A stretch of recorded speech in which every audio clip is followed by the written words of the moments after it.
I think to add on his point, like not every time it is in the antithesis relationship. There are some symbiotic relations also, where both political and legal provision can work for the larger public interest.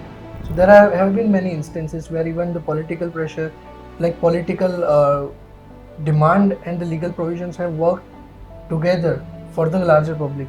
When government introduced many like the imposition of the taxes or imposition of the duty on no speeding, such a 500 rupee penalty in a class D municipality, then you definitely see the resistance from the locals. Like the 500 rupees is big for them. So this is ultimately in the government, in the governance sector, patience is the key.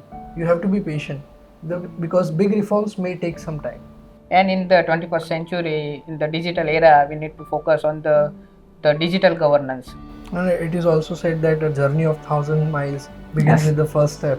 So for both of us, the first step, that is deciding to go for UPSC, might be the bold decision for us. I think the first quality is leadership. You have to be a good leader to be a good bureaucrat first. Be idealistic, but Yes. your steps towards those visions should be realistic, so that you can find a fine balance between both of them, which is called pragmatism. So you have to be pragmatic in the governance sector.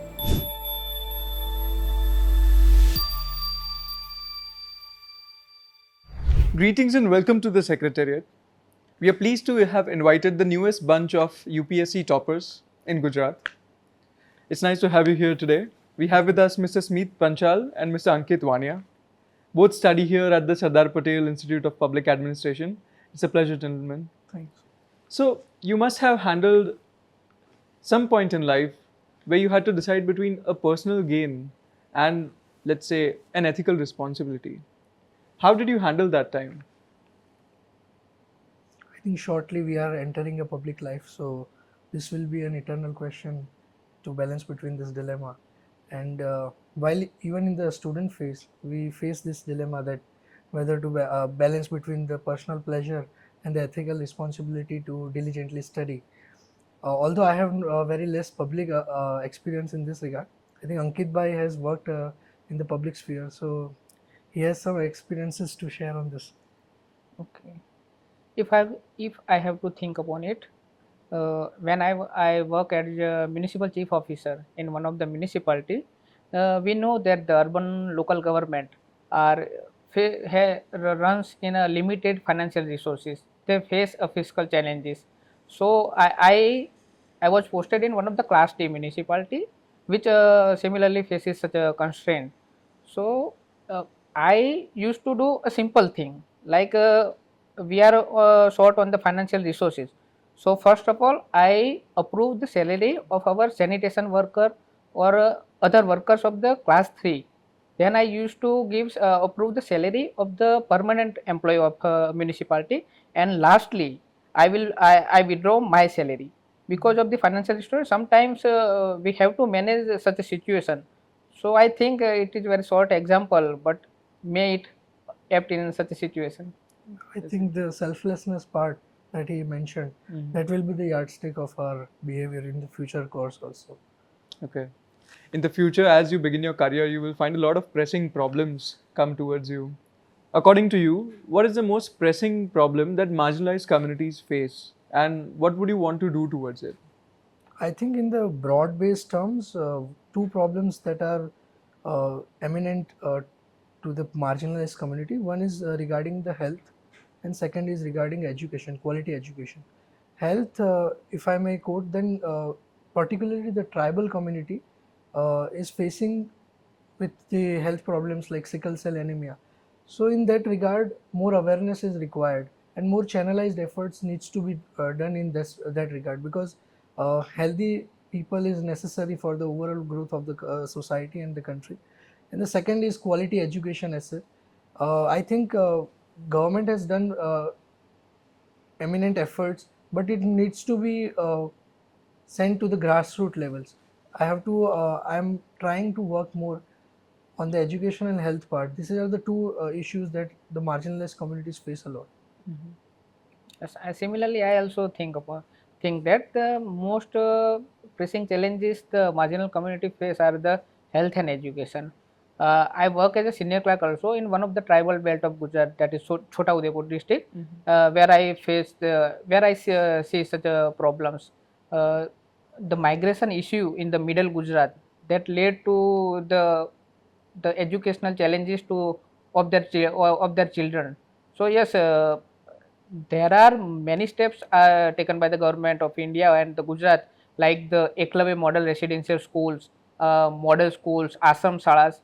These are the steps in a right direction which needs to be strengthened more, so that they get to know about the schemes. Awareness regarding the schemes are also less in such areas, because government is promoting lots of the skill related schemes related to tribal also, like the latest PM Janman Yojana. So we need information dissemination in that particular community. I see. And so, for example, let's say you have encountered a situation where the political pressure of that particular area is conflicting with the legal provisions that you would have to do. So, how would you ensure that your governance method would be fair, impartial, meanwhile being within constitutional boundaries? I think the ultimate yardstick should be the larger public welfare. So there may be such issues like complexity where legal provisions are not, but ultimately I have to see that the larger public interest is served. I may face this political issues, although I have not worked much in the public affairs, but the greater my area of work would be to cater to the larger public interest, and that would help me to take better decisions also in this regard. I see. I work in the municipality, and it is a run in both way. Like the political wing is also, an executive wing is also. So I do not consider it as a political interference, but we can see we should see it as a political involvement, because they are representing the people or the citizen of that particular cities. So and they also help in the information dissemination and the beneficiary identification. They also help in the identification of the beneficiary for the particular schemes. So instead of political interference, they can help us as a political involvement, so that the motives of the government, through which the motives with the government the government run, that can we can हम उन तक पहुंचा सकते हैं उस वजह से. I think to add on his point, like not every time it is in the antithesis relationship. There are some symbiotic relations also, where both political and legal provision can work for the larger public interest. So there have been many instances where even the political pressure, like political demand and the legal provisions have worked together for the larger public. So it is also like there may be instances of antithesis, but also synthesis is also possible. I see. And as a public service official, you will definitely encounter situations where certain decisions that you have made might not get the majority of the public vote. People would really dislike, for example, something that you've done with a policy or an administrative feature that you bring out. How do you wish to navigate when something like that happens? I think greater reforms would always entail with them the resistance from the larger public. For example, during the COVID crisis, the government had to take up the decision of lockdowning. They have to lock down the whole cities. So there was a section which was not very agreeing with the part that we have to sit back to the home. But ultimately, the criteria is that it has to be done for the larger public interest. The public interest has to be kept in mind. So again, for this, stakeholder approach would be necessary, catering to each stakeholder, taking their opinion, and bringing down to a middle path. A middle central ground has to be created where everyone would agree to some points, and that should be implemented for first time. So we can create an overlapping consensus first, so that can help in the administration. Similarly, I want to talk about the COVID time, when government introduced many, like the imposition of the taxes or imposition of the duty on no speeding, such a 500 rupee penalty in a class D municipality. Then you definitely see the resistance from the locals, like the 500 rupees is big for them. So in such a time, we have to go with the IC activity, like the information, education, and awareness generation of the locals, and sensitize them about grave situation of the COVID. And I think with information dissemination and through IC activities and the participation of the local NGOs or the local groups that the city has, it helps in improving the situation. I see. And let's say that you still do not manage to get people's approvals. How will you communicate with the public? I think after a point of time, people also understand that it is done for them, because initially, suppose when educational drive would have created in the rural area, so initial there must be resistance, but over the period of time, people realized the importance of education, and they themselves created movement. So it was positively reinforced by themselves only. So initially there might be a phase where there will be resistance, but they themselves will join us in the movement, and it will become a people's movement. So this is ultimately in the governance sector, patience is the key. You have to be patient, because big reforms may take some time. I see. And as you see that being a public official also entails inculcating skills which are not just in your syllabus. So is there any new skill that you're actively pursuing at the moment?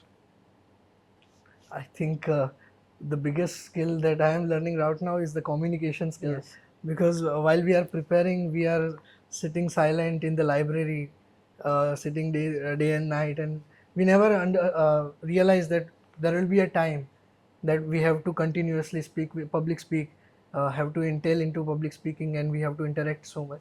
The first skill is this, and always the leadership qualities is the biggest skill that you have to learn in this field. Another quality is Ankit bhai. Yeah, same. One is the communication skills, public speaking. I'm focusing right now on the public speaking also. And in the 21st century, in the digital era, we need to focus on the digital governance, the e-governance that is. So I am focusing on more that part also, so that we can use the governance in a more efficient way. Looking forward to it. I see. There is a perception that bureaucratic processes are often limited by traditional solutions. Let's say that you are already a public official, and what would be your unconventional method of going about a problem which will not be able to be solved by a traditional solution? I think Sometimes you need to focus on the non-conventional approaches, like in a team building, like when you are working as a government officials and there are a staff of 80-90 person, so you need some ethical leadership. Like I used to do a birthday celebration of our employees sometimes, so that build up a rapport among the employees, so that they work efficiently. Apart from this, during the COVID time also, sometimes I had a video call with the COVID patient, so that we can have a compassion towards them, and they also feel that no, we are not alone. Government is with our side. So that will help in the better and efficient delivery of the public services. I think bureaucracy is an institution, and an institution needs some time to change. It is in evolutionary phases, and I have seen many officers who have very inculcated very innovative ideas also. For example, Mr. Himanshu Nagpal sir, he revived more than 150 ponds. So like there are many people, it is changing, but from my experience, like I have inculcated this, like during my interview phase I had hardly 20 days. So at that time I could not rely on the traditional methods of going by books and all, so I had to rely upon chat gpt a lot. I use the technology a lot, and that has worked a lot for me. So I think even after my selection and even in the services, I would keep this in my mind, that technology will help me in doing a smart work. Quite commendable. Sure. We all know that governance must balance efficiency with empathy also. How would you ensure that a particular policy or decision taken which affects vulnerable communities is not just legally sound but also humane? I think I am the student of PSR, and it is said that justice just not to be done, it has to be visual also. So while we are doing our governance part, it has to be a balance between empathy and efficiency, because at times, as he mentioned, many times the department may face resource crunch. So at that time you have to be very selective in prioritizing what you have to focus on. If you will solely focus on empathy, then the outcome may not be the right. It may jeopardize the whole department. So we have to keep a middle path. We have to find a balance between both of them. And again, in this, stakeholder approach would help, and doing a SWOT analysis of the department or even the audit department will help in this regard.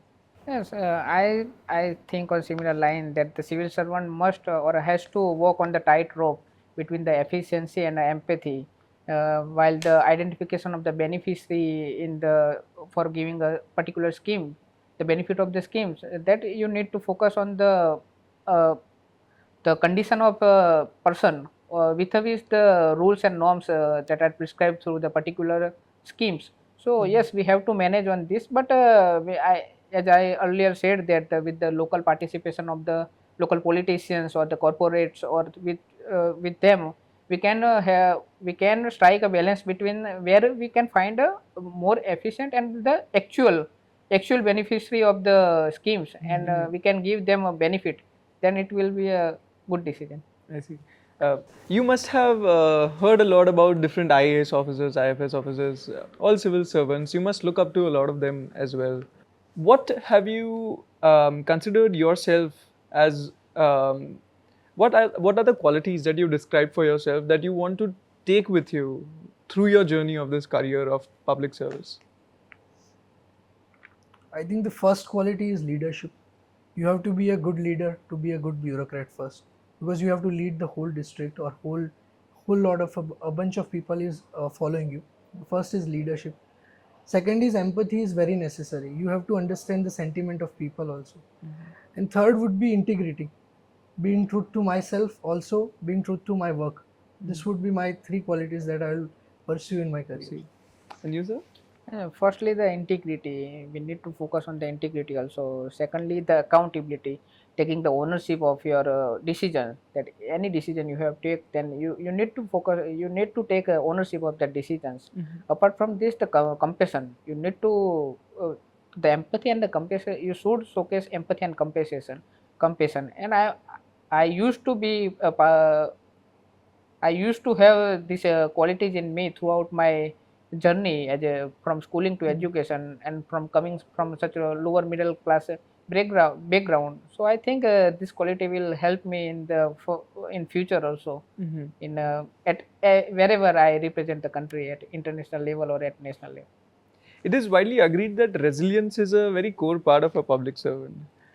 Let's say that the places you want to work at, the sectors you want to work at, you mentioned wanting to work in health and education.